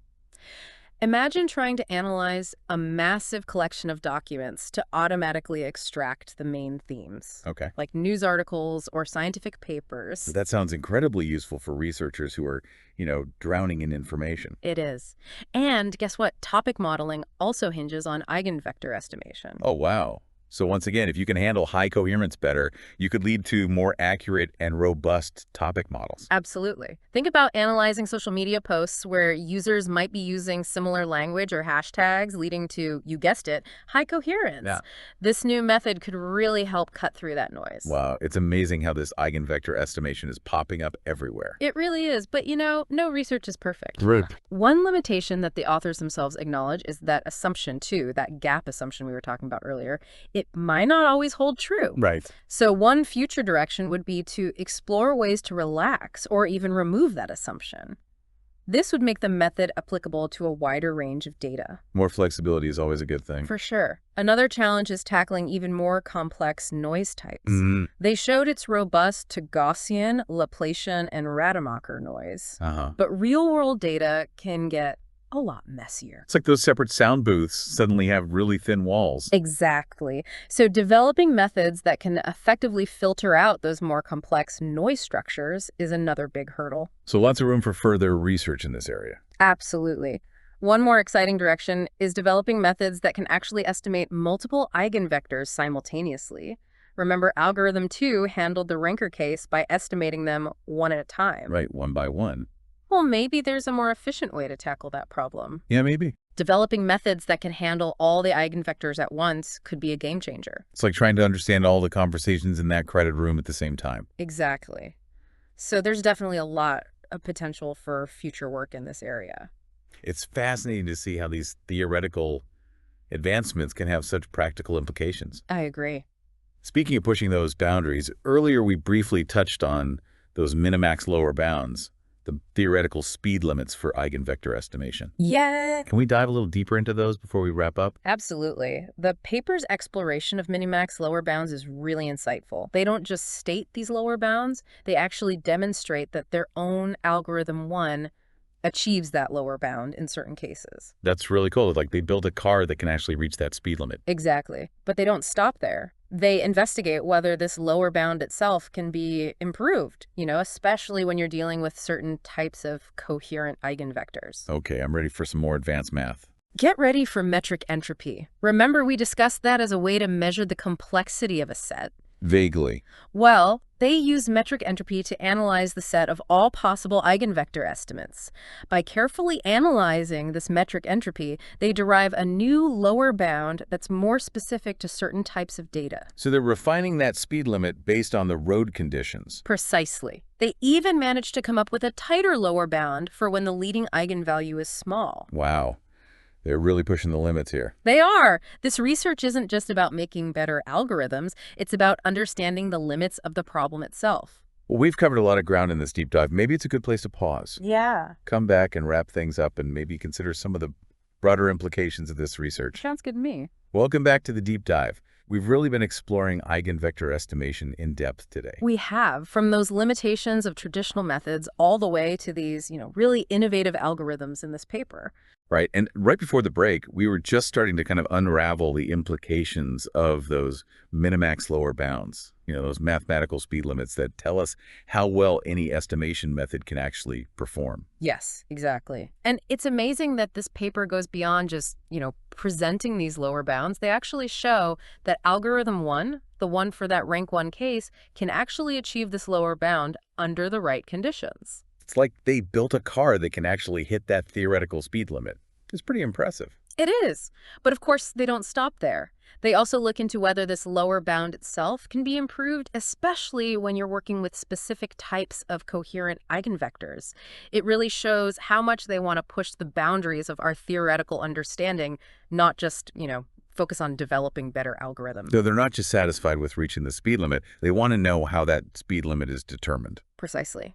And for this, they use something called metric entropy. Remember, we talked about that as a way to measure the complexity of a set? Well, they apply metric entropy to analyze the set of all possible eigenvector estimates. And by carefully analyzing this metric entropy, they can actually derive a new lower bound that's even more precise for specific types of data. Ah, so they're refining that speed limit based on, the specific road conditions. Exactly. And they even find a tighter lower bound for situations where that leading eigenvalue is small. So they're really pushing the limits of our understanding here. Definitely. This research highlights that it's not just about building better algorithms, it's also about understanding the fundamental limits of the problem. Well, we've certainly explored a lot in this deep dive, from the nitty-gritty details of those algorithms to these abstract theoretical limits. Yeah, it's been quite a journey. And to our listeners, we hope you've enjoyed this deep dive into the world of eigenvector estimation. It's a field with really vast applications and endless potential for new discoveries. Absolutely. Keep that curiosity alive and keep exploring. You never know what breakthroughs are waiting just around the corner.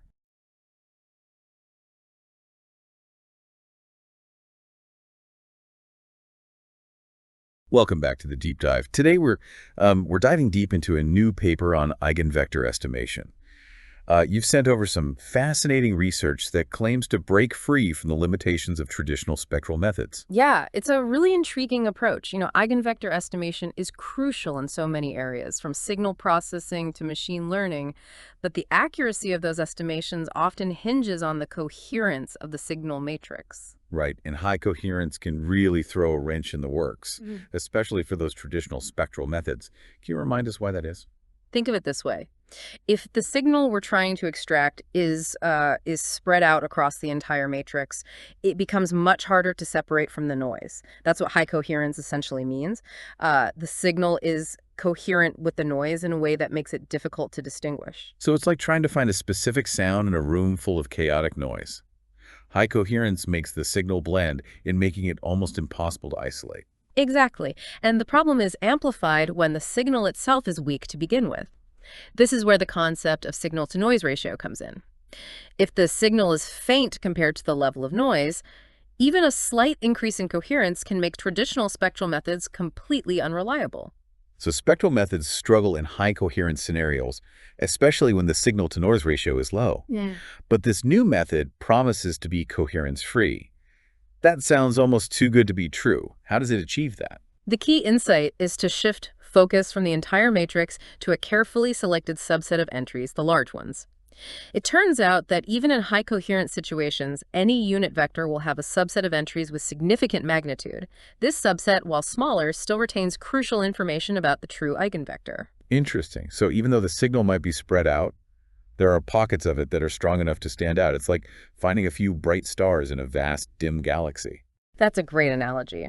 And this observation is formally captured in Lemma 2 of the paper. It shows that this subset of large entries always exists and is large enough to be statistically meaningful. Instead of getting bogged down in the noise of the entire matrix, this method strategically zooms in on the areas where the signal is strongest. It's a very clever approach. Yeah. But how does this translate into an actual algorithm? That's where algorithm 1 comes in. It's a multi-step process that leverages this insight about large entries to refine eigenvector estimates. The first step actually still uses the traditional spectral method to get an initial estimate. So it uses the spectral method as a starting point. I thought we were moving away from that entirely. Not quite. It's more like using it as a rough guide. The key is that algorithm 1 doesn't stop there. It takes this initial estimate and refines it by focusing on those large entries we talked about. Okay, so it's using the spectral method as a stepping stone, a way to get in the right ballpark. Then it takes over and says, all right, let's refine this using a more intelligent approach. Can you walk us through how it actually identifies and utilizes those large entries? It involves a clever thresholding process.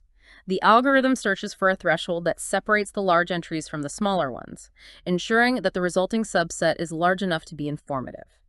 Equation 15 in the paper sets a lower bound on the size of this subset based on the chosen threshold. I see. So it's not just picking any random set of large entries. There's a deliberate process to make sure the subset meets specific criteria. What happens next? How does it actually use this subset to refine the initial estimate? The algorithm constructs a modified matrix denoted as y tilde in the paper that emphasizes the contribution of the large entries and downplays the noise from the smaller ones. Think of it like applying a filter that amplifies the important parts of the signal and suppresses the distracting ones. It's like using noise-canceling headphones to focus on a specific conversation in a noisy environment. Exactly. This filtered matrix then becomes the basis for a new eigenvector estimate, which is calculated using a specific formula detailed in step 4 of algorithm 1. So it's a three-step process. Identify the large entries, construct a filtered matrix, and then calculate a refined estimate. But I recall the original critique mentioned that the transcript was too technical. Can you elaborate a bit more on these steps for our expert audience, especially regarding equation 15 and the formula in step 4? Of course. Let's start with equation 15. This equation essentially sets a lower bound on the size of the subset of large entries. It ensures we have enough data points to make a statistically sound estimate. Specifically, it states, the size of the subset S of U, tau, is greater than or equal to C naught times n over me times log of n over r, where the size of the subset represents the size of the subset, C naught is a constant, n is the dimension, r is the rank of the matrix, and mu is the coherence. Interesting. So the minimum size of this subset is inversely proportional to the coherence. This intuitively makes sense, as higher coherence would generally require a larger subset to capture enough signal information. Precisely. Now moving on to step 4. This step involves calculating the refined eigenvector estimate using the following formula. V equals the argmin, where Z is an element of Rn, and the L2 norm of Z equals 1 of the L2 norm of Y tilde times Z squared. This formula essentially seeks to find a unit vector, V, that minimizes the Euclidean norm of the product of the filtered matrix, Y tilde and V. This minimization process effectively leverages the signal concentrated in the large entries to produce a more accurate estimate. This is helpful for understanding the mathematical underpinnings of the algorithm. The transcript certainly glossed over some of these details. Now, remember, there was also a critique about the explanation of assumptions 2, 3, and 4. Could you delve a bit deeper into those for our mathematically inclined audience? Certainly. These assumptions are crucial for the algorithm's effectiveness. Let's break them down. Assumption 2. This assumption imposes a condition on the distribution of entries in the Trur eigenvector U star. It essentially requires that there are no entries of U star clustered too closely around the threshold that separates large and small entries. Mathematically, it can be expressed as the absolute value of U star of I is not an element of the interval from tau minus delta to tau plus delta for all I as an element of the set of natural numbers up to n, where tau is the threshold and delta is a small positive constant. This condition ensures a clear distinction between large and small entries, enabling the algorithm to reliably identify the subset of large ones. It's like ensuring that the signal peaks are distinct enough to be picked out for the background noise. Precisely. Now moving on to assumption 3. This assumption focuses on the signal-to-noise ratio. It requires the true signal eigenvalue, lambda star, to be sufficiently large compared to the noise level.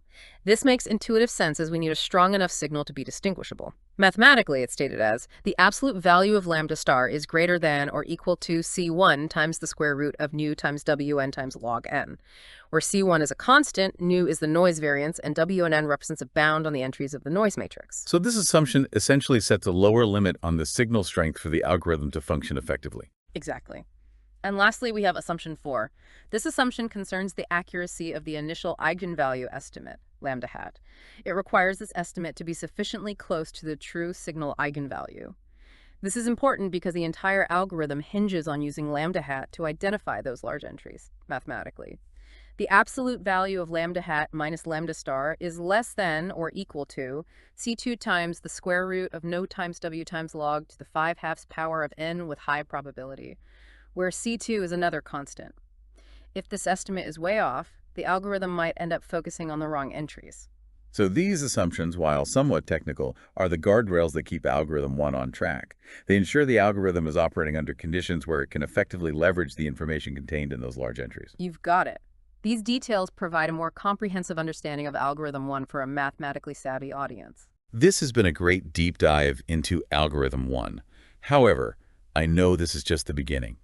The paper also introduces algorithm 2 for higher rank matrices and delves into the theoretical aspects with minimax lower bounds. Are you ready to tackle those next? Absolutely. Algorithm 2 builds upon these foundational ideas in a clever way to handle the increased complexity of higher rank matrices. It's where things get even more interesting from a mathematical perspective. So we've established that algorithm 1 is effective for rank 1 matrices, but real-world data often involves higher rank matrices with multiple significant eigenvectors. How does algorithm 2 extend this coherence-free approach to handle that increased complexity? Algorithm 2 introduces a really ingenious technique, using random orthogonal transformations to simplify the problem. Random orthogonal transformations. For our mathematically inclined listeners, could you elaborate on what those are and why they're needed here? Imagine you have a multidimensional space with several vectors pointing in different directions. Applying a random orthogonal transformation is like rotating this entire space randomly. The key is that this rotation preserves the length of the vectors and the angles between them. So we're essentially shaking things up without actually changing the underlying geometric structure.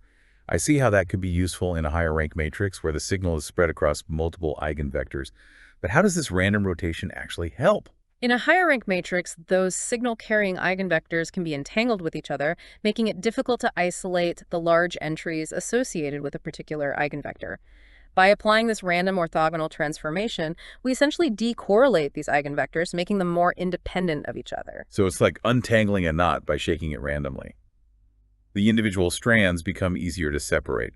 Once we've decorrelated the eigenvectors using this transformation, what's the next step? The beauty of algorithm 2 is that it then leverages the power of algorithm 1, which we've already discussed in detail. After applying the random orthogonal transformation, algorithm 2 focuses on each of the transformed eigenvectors individually. So we're breaking down a complex, multidimensional problem into a series of simpler rank 1 problems that we already know how to handle with algorithm 1. That's quite elegant. Can you walk us through the specific steps involved in algorithm 2? Certainly. The algorithm begins by multiplying the observed matrix, Y, by a randomly generated orthogonal matrix, H. This results in a transformed matrix, Y tilde, with decorrelated eigenvectors. That's the shaking step we discussed earlier.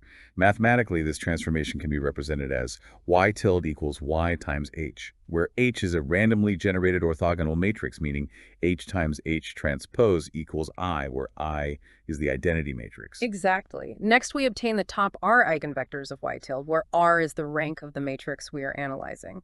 This gives us a set of R eigenvectors that are less entangled with each other due to the prior transformation. And now comes the clever part. Applying the logic of algorithm 1 to each of these decorrelated eigenvectors. Precisely. For each of these eigenvectors, algorithm 2 performs the same thresholding process we discussed earlier to identify the subset of large entries. Then it constructs a filtered matrix for each eigenvector, emphasizing those large entries and minimizing the impact of the noise. Finally, it calculates a refined eigenvector estimate for each eigenvector using the same minimization formula from step 4 of algorithm 1. So algorithm 2 combines this clever random transformation with the robust estimation process of algorithm 1. This seems quite powerful. Does algorithm 2 have the same theoretical guarantees as algorithm 1? That's where things get a bit more nuanced. While algorithm 2 has shown excellent results in practical simulations, a complete theoretical analysis is still an area of active research. I see. The empirical evidence suggests it works well, but the mathematical proof of its performance is still being developed. What are some of the challenges in analyzing algorithm 2 theoretically? The main hurdle stems from that random orthogonal transformation. Introducing randomness makes it harder to track how the estimation error propagates through the algorithm. Analyzing the behavior of random matrices requires advanced mathematical tools. So while algorithm 2 is a powerful tool for higher rank matrices, we are still waiting for the theoretical foundations to fully catch up with its practical success. But the paper doesn't stop there. It also delves into some deeper theoretical questions about eigenvector estimation, specifically regarding those minimax lower bounds we mentioned earlier. You're right. The paper presents some groundbreaking results on minimax lower bounds for estimation rates, particularly when the signal eigenvalues are small compared to the noise level. This is the small eigenvalue regime we touched upon earlier. You mentioned that typical lower bounds derived using concepts like Grassmann manifolds can be suboptimal in these scenarios. For our math-savvy listeners, can you elaborate on why that is? The typical lower bound, often derived using the packing number of Grassmann manifolds, only considers the overall difference between the estimated and true eigenspaces. It doesn't account for the specific impact of coherence on individual entry-wise errors. To clarify for our audience, Grassmann manifolds represent the space of all possible subspaces of a given dimension. The packing number essentially measures how many distinct points can be packed into this space. But this approach doesn't fully capture the nuances of coherence. Precisely. The typical lower bound, while useful, doesn't fully capture the challenge of estimating individual entries, especially when the signal is weak and spread out. The paper tackles this limitation head-on. Intriguing. So how does this paper improve on those typical lower bounds? The authors derive a new, improved lower bound using a different approach based on metric entropy bounds for singular subspaces. Metric entropy in this context provides a measure of the information content within the set of possible singular subspaces. So instead of just looking at the overall distance between subspaces, we are now considering the information content within those subspaces. That sounds much more nuanced. Exactly. By leveraging these metric entropy bounds, the authors obtain a lower bound that's more sensitive to both the coherence and the magnitude of the eigenvalues. This new lower bound, presented as Theorem 2 in the paper, removes a certain dependence on the rank and dimension that was present in the typical lower bound. That's a significant advancement. This new lower bound provides a tighter and more informative understanding of the fundamental limits of eigenvector estimation, particularly in challenging scenarios with high coherence and weak signals. It really is a breakthrough. This paper provides both practical algorithms and deeper theoretical insights into eigenvector estimation. Before we wrap up this part of our deep dive, can you provide our mathematically inclined audience with some more details on the specifics of Theorem 2 and how it differs from the typical lower bound? Of course. Theorem 2 establishes the following lower bound for the estimation error in the small eigenvalue regime. The limit inferior as n approaches infinity of the infimum over u hat of the supremum over u star in the ball of mu of the expected value of the d infinity distance between u hat and u star is greater than or equal to little c times sigma times the square root of mu over the absolute value of lambda star, where a little c is a universal constant. Sigma represents the noise standard deviation. Mu is the coherence. Lambda star is the true signal eigenvalue. And the d infinity distance between u hat and u star represents the L infinity distance between the estimated eigenvector u hat and the true eigenvector u star. So the lower bound is proportional to the noise level and the square root of the coherence, but inversely proportional to the signal eigenvalue. This highlights the interplay between these factors and their impact on the estimation error. Exactly. This new lower bound, unlike the typical bounds, does not include the square root of r over n term, where r is the rank and n is the dimension. This removal is significant because it shows that the estimation error is not inherently limited by the ratio of rank to dimension, particularly when coherence is high. This nuanced understanding wouldn't have been possible without the novel application of metric entropy bounds. It truly showcases the depth and sophistication of this research. Now, I know the paper goes beyond theory and algorithms and actually puts these new methods to the test with some simulations. Are you ready to explore those results next? Absolutely. The simulations provide compelling evidence for the effectiveness of the coherence-free approach, particularly when compared to traditional spectral methods. Let's dive into those results. We've covered the innovative algorithms and the theoretical breakthroughs in this paper. Let's dive into the simulations now. How did these coherence-free methods actually perform when tested against traditional approaches? The simulations are where this research truly shines. They tested both Algorithm 1 and Algorithm 2 across a range of conditions, including varying coherence levels, signal-to-noise ratios, and even different types of noise. Okay, before we get into the results, can you remind our listeners about the types of noise they used? They tested against three common types of noise: Gaussian, Laplacian, and Rademacher. Gaussian noise, with its familiar bell curve distribution, is often the standard assumption. Laplacian noise has more pronounced peaks and heavier tails, while Rademacher noise is characterized by random +or -1 flips like a coin toss. A good mix to evaluate the robustness of these algorithms. What were the key findings? Did the coherence-free methods live up to their claims? Absolutely. For rank 1 matrices, Algorithm 1 consistently outperformed the traditional spectral method, especially when the coherence was high. Figure 1 in the paper vividly illustrates this. It shows that the estimation error for Algorithm 1 remains relatively stable even as the coherence increases, while the spectral method's error skyrockets. So algorithm 1 is essentially impervious to the coherence issue. That's impressive. What about algorithm 2 and its performance with higher rank matrices? Algorithm 2 also demonstrated remarkable results. Figures 4 and 5 showcase its performance across various ranks and noise types. Again, it consistently outperformed the spectral method, displaying much less sensitivity to coherence. The error plots for Algorithm 2 are noticeably flatter than those for the spectral method, especially as coherence increases. It's evident from these simulations that the coherence-free approach represents a significant leap forward in eigenvector estimation. It's like they've unlocked a new level of accuracy, especially in those challenging high-coherence scenarios. These findings have far-reaching implications for any field that relies heavily on eigenvector estimation, from signal processing and machine learning to data analysis and beyond. The ability to accurately estimate eigenvectors, even in the presence of high coherence, could lead to breakthroughs in a wide range of applications. It's fascinating how a relatively simple idea focusing on the large entries can have such a profound impact. Often the most elegant solutions are the most powerful. Now, I recall the original critique mentioned a comparison with approximate message passing, AMP. For our audience, could you explain what AMP is and how it fared against these coherence-free algorithms? AMP is a powerful class of algorithms widely used in signal processing and compressed sensing. It operates under a different set of principles than spectral methods and doesn't explicitly rely on coherence assumptions. However, AMP typically assumes that the entries of the true eigenvector are drawn independently from a common distribution, which may not always hold true. So it has its own strengths and limitations. Did the paper provide any insights into how AMP compares to the coherence-free approach? The supplementary material includes a comparison, and the results are interesting. While AMP can be effective in recovering eigenvectors in terms of overall accuracy, it tends to struggle with entry-wise estimation, especially when compared to Algorithm 1. Figure 6 in the appendix highlights this, showing that Algorithm 1 achieves significantly lower error rates under the d-infinity metric, which measures the maximum entry-wise difference. This makes sense, considering AMP is usually optimized for overall signal recovery, rather than focusing on the precise estimation of each entry. So while AMP might be suitable in certain situations, the coherence-free algorithms seem to have a distinct advantage when that fine-grained entry-wise accuracy is crucial.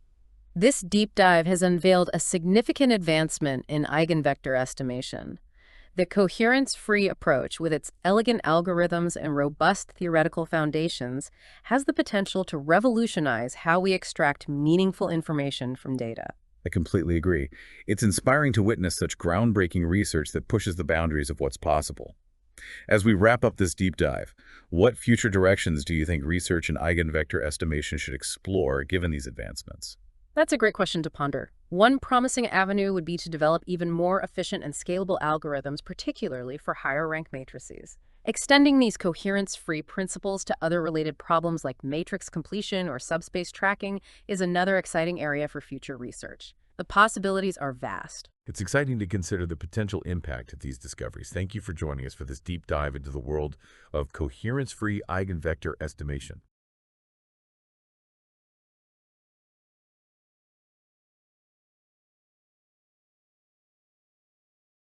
Welcome back to the deep dive.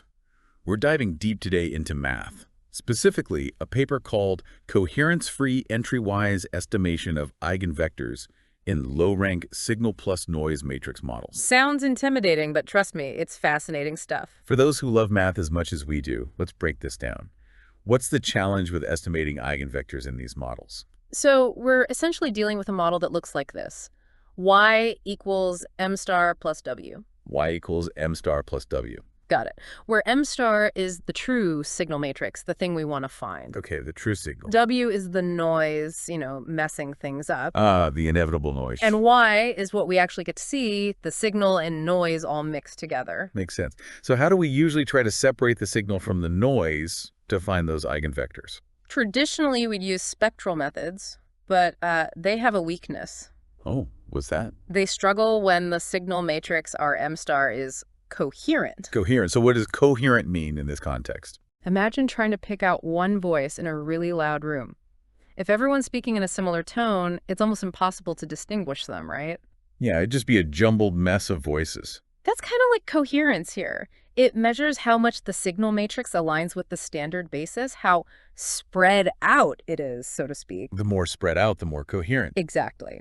And we use something called the incoherence parameter, mu, to measure this. Higher mu means more coherence, which means more trouble for those traditional methods. I'm starting to see why this paper is so interesting. So to measure how well we're doing with our eigenvector estimations, we use these distance measures, right? The infinity and 8 to infinity. What do those tell us exactly? They give us a way to quantify the error. Infinity looks at the largest difference between our estimated eigenvector and the true one. So like the worst case scenario, the biggest difference. Yeah, exactly. And 2 infinity looks at the overall error across all the entries. So a more holistic view of the accuracy. Effort. Okay, so we've got our problem set up. We see why traditional methods can struggle. Now, how does this paper propose to tackle this coherence issue? Well, they introduce a really clever algorithm. It's especially powerful when we have a rank 1 case. Rank 1, meaning what exactly? Meaning we're dealing with just one dominant eigenvector. The key idea is to focus on a specific subset of entries in the matrix instead of analyzing the whole thing. Interesting. So even in a highly coherent vector, there's a subset that's key to getting a good estimate. That's what they found, yeah. But there's a crucial assumption they make, assumption 2 in the paper. It basically says that the entries in the true eigenvector aren't spread out too evenly. So there's some kind of structure there, even if it's hidden. Exactly. It's not just random noise. Think of a vector where one entry is much larger than the others, and the rest are small and kind of well distributed. Okay, I can picture that. What kind of vector wouldn't work with this assumption? Imagine a vector where all the entries are equal. There's no standout entry to guide us. I see. That contrast is important for their method to work. Exactly. And with that assumption in place, they introduce algorithm 1. It's a step-by-step process for refining the initial estimate we get from those traditional spectral methods. So we're not throwing those methods away entirely. They're like a starting point. What happens next? They use that initial estimate and assumption 2 to identify entries likely to be large in the true eigenvector.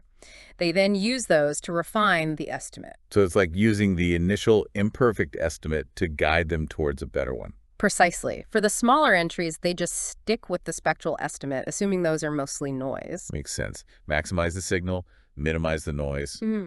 But don't they also need a good estimate of the leading eigenvalue? You're right, they do. They even suggest using a bias-corrected estimator, which they call lambda hat t.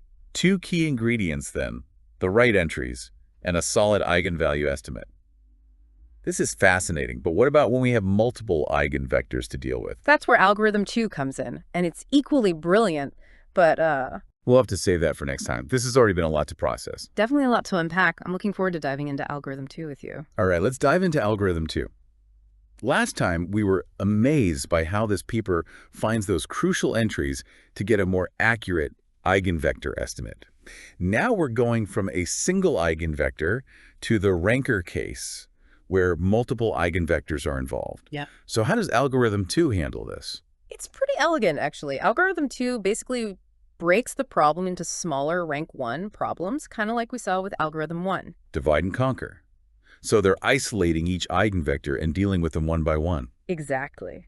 But there's a cool trick they use. They apply a random orthogonal transformation to separate the influence of the other eigenvectors while focusing on a specific one. Hold on, how does that work? Random transformation? Think of it like listening to multiple conversations at once. It's a mess, right? Yeah, total chaos. But if you could somehow isolate each conversation, it would be much easier to understand. Like a noise-canceling filter for each conversation. That's a good analogy. That's basically what this transformation does. It untangles the eigenvectors so we can focus on one at a time. I see. So once they've isolated an eigenvector, they just apply algorithm 1. Pretty much. Same principle. Identify those crucial entries, use them to refine the estimate. It really shows how powerful that core idea is. It's like a universal key for eigenvector estimation. But this all sounds amazing in theory. How does it hold up mathematically? What about the theoretical guarantees? The paper dives into the math rigorously, looking at something called minimax lower bounds for eigenvector estimation. Minimax lower bounds. Remind me what those are again. Think of them as a benchmark, a limit on how good any algorithm can be at solving a problem. No algorithm can do better than this bound, no matter how clever it is. Like a speed limit for eigenvector estimation. Exactly. It tells us the best possible performance we can hope for. What they found was that a known lower bound, equation 9 in the paper, wasn't good enough, especially when the eigenvalue was small. So they needed a more precise tool to measure this. Yeah, they turned to the concept of metric entropy. Okay, metric entropy, that sounds complicated. It's a way to measure the complexity of a space. In this case, the space of possible eigenvectors. Like, how many different configurations can they have? So a higher metric entropy means a more complex space, making estimation harder. Precisely. And using metric entropy, they got a much better lower bound, especially for those cases with small eigenvalues. Their main result is in theorem 2.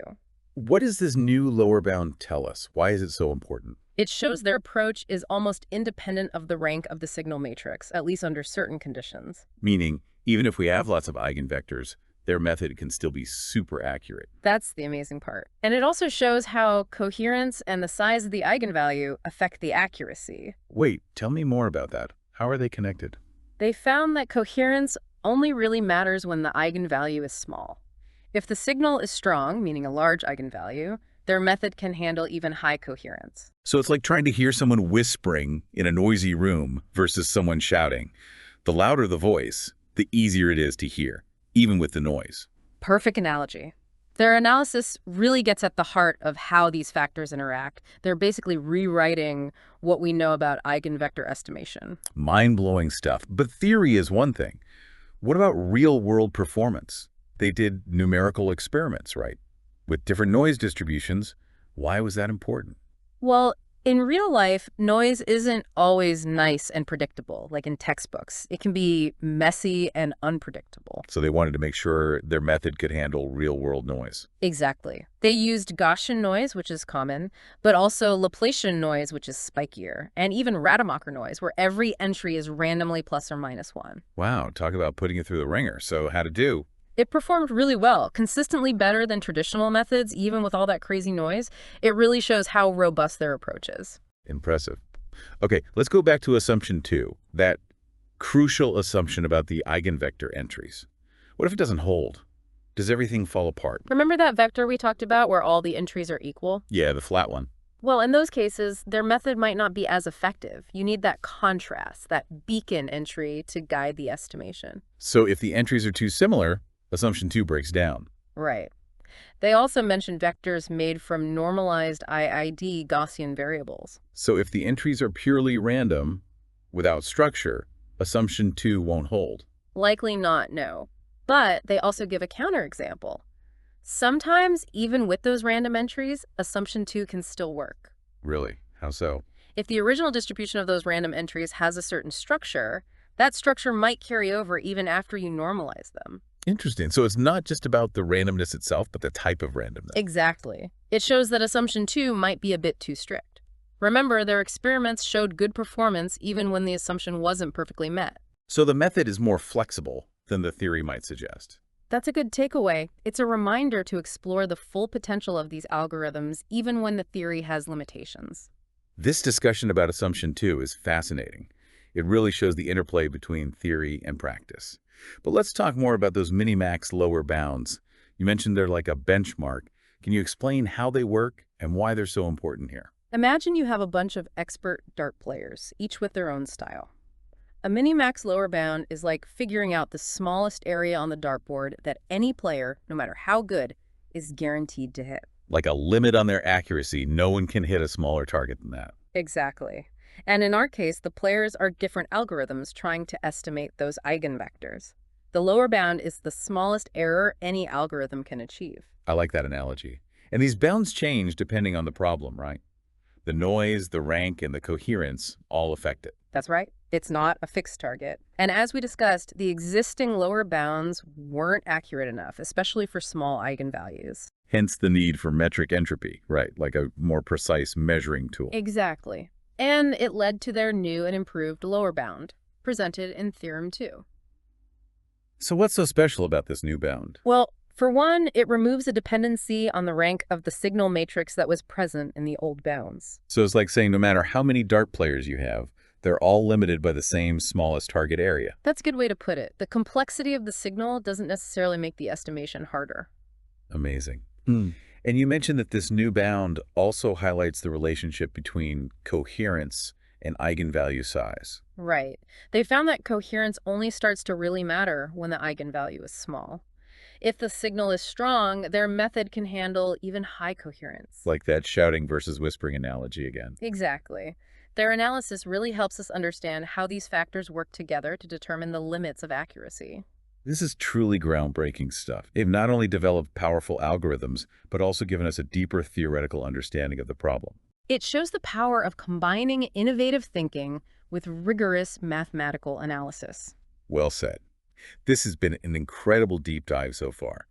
But as with any good exploration, our journey's not over yet. We still need to discuss the real-world implications of these findings and the exciting avenues for future research. Absolutely. There's so much more to uncover, and I'm looking forward to exploring it all with you. It's incredible to think about all the potential applications for this research. Absolutely. And we've only just scratched the surface. Let's talk about some of those applications. Where could these algorithms make a real difference? Well, imagine working with images like medical imaging or satellite photos, even those old blurry family pictures. Yeah, those are always a challenge. In those cases, you're dealing with visual data, and there's always noise, right? Right, like trying to make out details in a grainy security camera footage. Exactly. These algorithms could help clean up that noise and reveal hidden details, make the images much sharper. So it's like a super-powered noise filter for images. That's a good way to put it. And it's not just images. Think about any field where you're trying to find a signal and a lot of noise. Give me some examples. What other areas could benefit? Well, finance, for one. Analyzing stock market data, trying to predict market behavior, it's all incredibly noisy. It's like finding a pattern in a hurricane. Exactly. These algorithms could help identify those patterns, the real trends, amidst all the market chaos. That could completely change how we approach financial modeling. For sure. And bioinformatics, too. Analyzing huge amounts of genetic data, looking for patterns in protein structures. It's all about finding the signal in the noise. Finding a needle in a haystack. But the haystack is DNA. Precisely. These algorithms give us the tools to tackle these huge, complex data sets and extract meaningful information. It's mind-blowing to think about the potential, and this is just the beginning, right? Definitely. As researchers dig deeper into this, we can expect even more powerful algorithms to emerge. Speaking of digging deeper, let's revisit some of the open questions. We talked about adapting this approach for different noise levels across entries. What would that look like? Right now, the algorithms assume the noise level is the same everywhere, what we call homoscedastic noise. But in reality, noise isn't always uniform. Exactly. So a future direction would be to develop algorithms that can handle different noise levels in different parts of the data. Like a smart noise canceling system that adjusts itself based on how loud the noise is. Exactly. That would make these algorithms even more robust and useful. And what about handling multiple eigenvectors? Algorithm 2 estimates them one by one. Could we do it all at once? That's another great question. Instead of isolating each eigenvector, could we estimate them all simultaneously, considering their connections? It'd be like solving a multidimensional puzzle all at once, rather than breaking it down into pieces. A great analogy. A simultaneous approach could lead to faster, more accurate estimations, especially for really complex signals. It's exciting to imagine what's possible. And then there's the question of assumption 2, that requirement about the eigenvector entries. Could we get rid of it entirely? That's the ultimate goal, but it would require a deeper understanding of when that crucial subset of entries exists, even without those strict conditions. So finding a pattern in what seems like randomness, it would require some serious mathematical creativity. Absolutely. But if we can figure that out, these algorithms would become even more powerful and widely applicable. It's amazing how much this one paper has pushed the field forward. New algorithms, new questions, new challenges. It's inspiring. It really highlights the power of innovative thinking and a relentless pursuit of knowledge. Well said. This has been a fantastic deep dive into the world of eigenvector estimation. It's been a pleasure exploring this with you. And to all our listeners, keep diving deep into your own areas of interest. Keep asking questions and keep pushing the boundaries of what's possible. Until next time.